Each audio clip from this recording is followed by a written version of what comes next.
ಆಕಾಂಕ್ಷಿಗಳಿಗೆ ಒಂದು ಸಿಹಿ ಸುದ್ದಿ ಕೊಡಲಿಕ್ಕೆ ಈ ಒಂದು ಪ್ರೆಸ್ ಕಾನ್ಫರೆನ್ಸ್ ಅನ್ನು ಕರೆದಿದ್ದೀನಿ. ಇವತ್ತು ಬೆಳಗ್ಗೆ ನಮ್ಮ ಕನ್ಸೆನ್ಸಲ್ ಅಗ್ರಿಮೆಂಟ್ ಸಭೆ ಆಯಿತು. ಆ ಸಭೆಯಲ್ಲಿ ಈ ವರ್ಷ ಯಾವುದೇ ಫೀಸಲ್ಲಿ ಹೈಕ್ ಇಲ್ಲ ಅಂತಕ್ಕಂಥದ್ದು ನಾವು ತೀರ್ಮಾನವನ್ನು ಅವರಿಗೆ ತಿಳಿಸಿದ್ದೀವಿ. ಅವರು ಡೆಂಟಲಿಗೆ ಹೈಕು ಎಕ್ಸ್ಪೆಕ್ಟ್ ಮಾಡಿದ್ರು, ಮೆಡಿಕಲ್ಗೆ ನಾನು ಆಗೋದಿಲ್ಲ ಅಂತ ಹೇಳಿದ್ವಿ.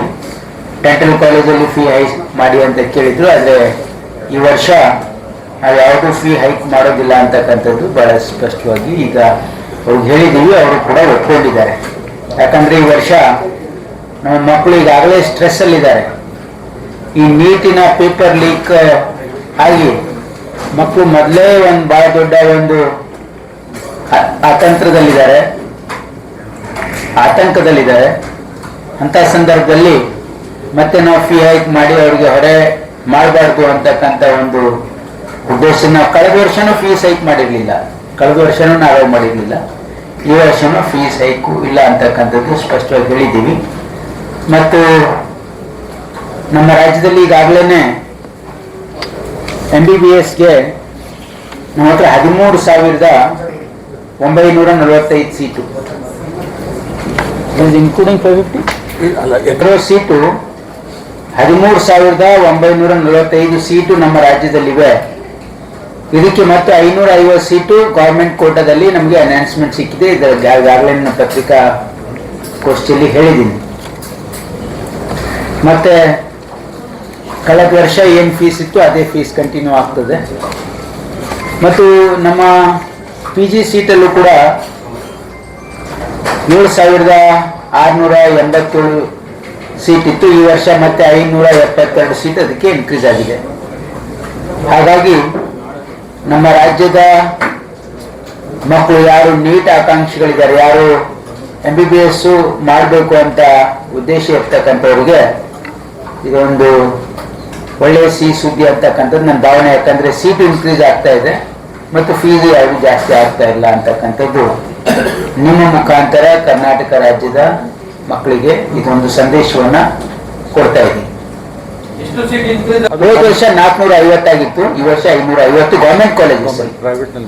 ಪ್ರೈವೇಟ್ ಅಲ್ಲಿ ಇನ್ನೂ ಅದು ನಮ್ಗೆ ಮಾಹಿತಿ ಬಂದಿಲ್ಲ. ನಮ್ಮ ಗೌರ್ಮೆಂಟ್ ಕಾಲೇಜಸ್ ಅಲ್ಲಿ 550 ಸೀಟು ಇನ್ಕ್ರೀಸ್ ಮಾಡಿದ್ದಾರೆ. ಮತ್ತೆ 13,945 ಸೀಟು ಈಗಾಗಲೇ ಇದೆ. ಇದಕ್ಕೆ 550 ಆ್ಯಡ್ ಮಾಡಬೇಕು. ಅಂದರೆ 14,000 ಸುಮಾರು 400 ಸೀಟ್ ಚಿಲ್ಲರೆ ಸೀಟ್ ಆಗುತ್ತೆ. 14,400 ಸೀಟ್ ಆಗುತ್ತೆ.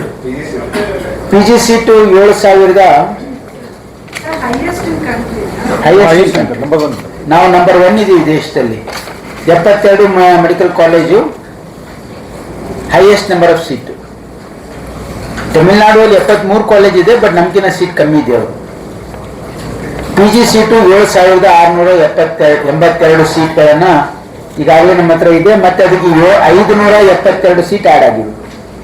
ಅಂದರೆ ಸುಮಾರು 8,250 ಸೀಟ್ ಆಗುತ್ತೆ. 8,250 PG ಸೀಟ್ ಆಗುತ್ತೆ.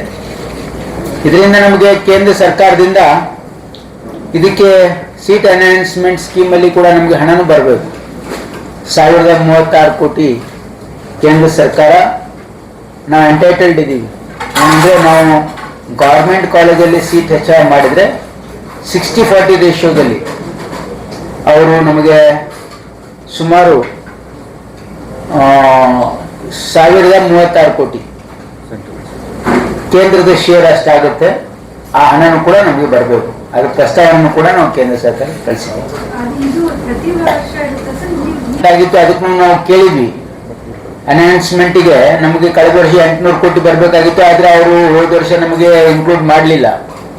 ಯಾಕಂದರೆ ನೀವು ನಮ್ಮ ಸ್ಕೀಮಿಗೆ ನೀವು ಎಲಿಜಿಬಲ್ ಇಲ್ಲ ಅಂತೇಳಿ ಅಲೋ ಮಾಡಲಿಲ್ಲ ಹೋದ ವರ್ಷ. ಅದಕ್ಕೆ ರೀಸನ್ ಅವರು ಹೇಳಲಿಲ್ಲ.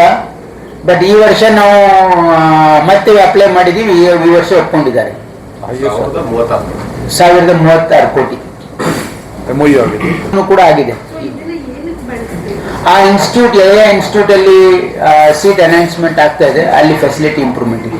ಕ್ಲಾಸ್ ರೂಮ್ ಆಗಿರ್ಬೋದು, ಹಾಸ್ಟೆಲ್ ಆಗಿರ್ಬೋದು, ಇಕ್ವಿಪ್ಮೆಂಟ್ಸ್ ಆಗಿರ್ಬೋದು, ಹಾಸ್ಪಿಟಲ್ಗೆ ಫರ್ನಿಚರ್ ಆಗಿರ್ಬೋದು, ಇದಕ್ಕೆ ಉಪಯೋಗ ಮಾಡಲಿಕ್ಕೆ ಅವಕಾಶ ಇದೆ.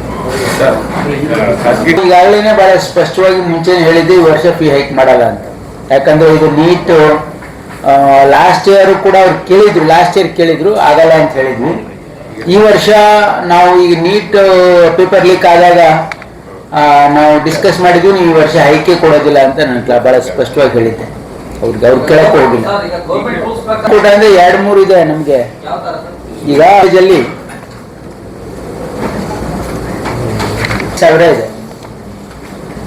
ಆಮೇಲೆ ಖಾಸಗಿ ಕೋಟಾದಲ್ಲಿ 1,41,000. ಇದು ಗವರ್ಮೆಂಟ್ ಕೋಟಾಗೆ 1,41,000 ಪ್ರತಿ ವರ್ಷ.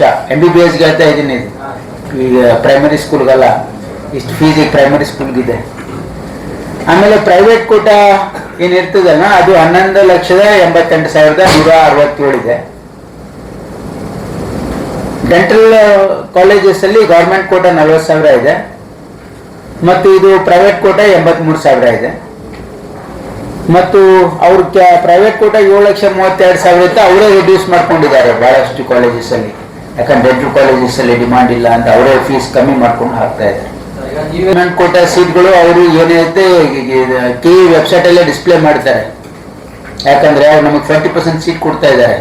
ಅದಕ್ಕೆ ಅವ್ರು NRI ಕೋಟಾ ಅವ್ರಿಗೆ ಎಲಿಜಿಬಲ್ ಇದ್ದಾರೆ. ಹಾಗಾಗಿ NRI ಕೋಟಾದಲ್ಲಿ ಜಾಸ್ತಿ ಕ್ಲೇಮ್ ಮಾಡ್ತಾರೆ, ಇನ್ನು ಈ ಸೀಟ್ದಲ್ಲಿ ಕ್ಲೇಮ್ ಮಾಡೋಕ್ಕಾಗಲ್ಲ.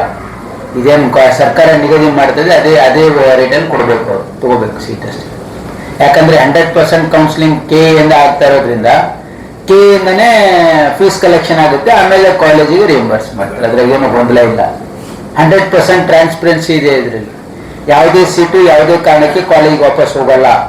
ಯಾವುದೇ ಸೀಟು ವಾಪಸ್ ಉಳಿದ್ರೆ ಆ ಸೀಟು ವಾಪಸ್ ಕೆ ಇಂದನೇ ಅಲಾಟ್ ಆಗಬೇಕು, ಇಲ್ಲಾಂದ್ರೆ ವೇಸ್ಟ್ ಹೋಗ್ಬೇಕು. ದಟ್ ಇಸ್ ದ ರೂಲ್ ನಾವು. ಹಾಗಾಗಿ 100% ಟ್ರಾನ್ಸ್ಪರೆನ್ಸಿ ಇದೆ, ಯಾವುದೇ ಗೊಂದಲ ಇಲ್ಲ.